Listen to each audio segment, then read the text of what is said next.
আমন্ত্রণ জানাচ্ছি প্রবাস কণ্ঠ রাতের বুলেটিনে, powered by my NJ trip.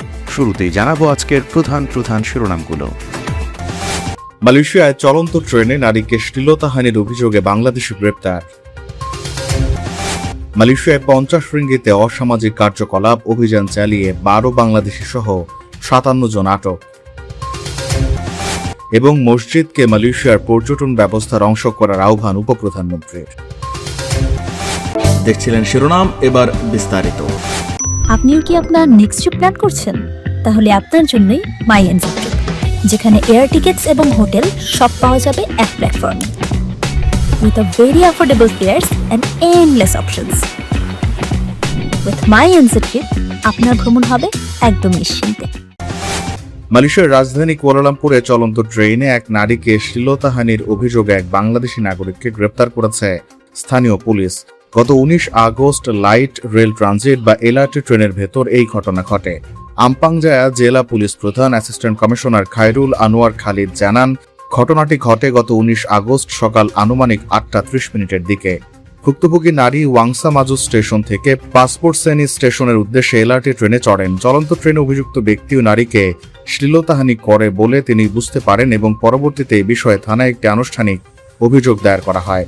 ঘটনার পর পুলিশি দণ্ডবিধির 354 ধারায় একটি মামলা দায়ের করে তদন্ত শুরু করে পুলিশ প্রধান জানান, অভিযোগের ভিত্তিতে গত শুক্রবার সকাল 11:30টার দিকে এলআরটি পাসার সেনি স্টেশন থেকে পাসার আনা মালয়েশিয়া সিকিউরিটি পুলিশ অভিযুক্ত বাংলাদেশি নাগরিককে গ্রেপ্তার করতে সক্ষম হয়।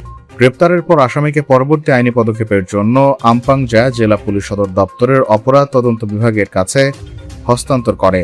জিজ্ঞাসাবাদের সুবিধার্থে আদালত শনিবার থেকে মঙ্গলবার পর্যন্ত 4 দিনের রিমান্ড মঞ্জুর করেছেন।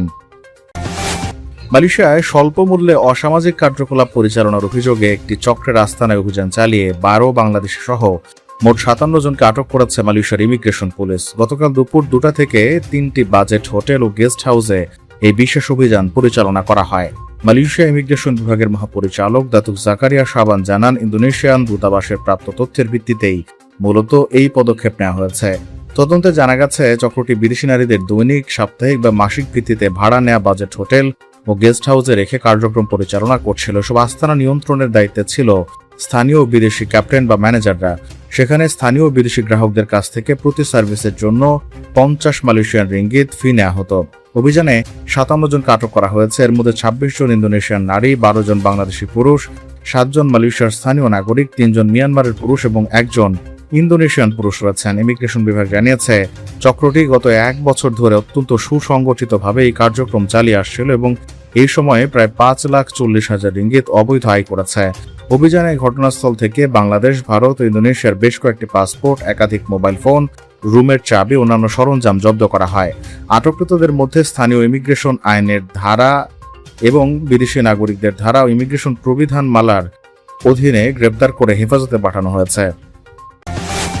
মসজিদকে ইবাদতের স্থান, দাওয়াতের কেন্দ্র ও মানুষকে ইসলামের সঙ্গে পরিচিত করার প্রতিষ্ঠান হিসেবে ভূমিকা পালন করার পাশাপাশি দেশের পর্যটন ব্যবস্থারও অংশ করা উচিত বলে মন্তব্য করেছেন মালয়েশিয়ার উপপ্রধানমন্ত্রী দাতুশ্রী ডক্টর আহমেদ জাহিদ হামিদি। তিনি বলেন, মালয়েশিয়ার ইতিহাস, সংস্কৃতি ও ইসলামী সভ্যতা সম্পর্কে পর্যটকদের জানার সুযোগ করে দিতে পর্যটন শিল্পে মসজিদের গুরুত্বপূর্ণ ভূমিকা রয়েছে। সম্প্রতি ন্যাশনাল মস্ক ওপেন ডে উদ্বোধনকালে তিনি বলেন, পর্যটকরা মালয়েশিয়া থেকে শুধু মসজিদের সৌন্দর্যের ছবি নিয়ে ফিরবেন এমনটি নয়, বরং তারা যেন স্থানীয় মানুষের আতিথেয়তা এবং মালয়েশিয়ায় প্রত্যক্ষ করা ইসলামী মূল্যবোধের অভিজ্ঞতাও সঙ্গে নিয়ে যেতে পারেন। আহমেদ জাহিদ বলেন, দেশের আরও বেশি মসজিদে ন্যাশনাল মস্ক ওপেন ডের মতো অনুষ্ঠান আয়োজন করা উচিত।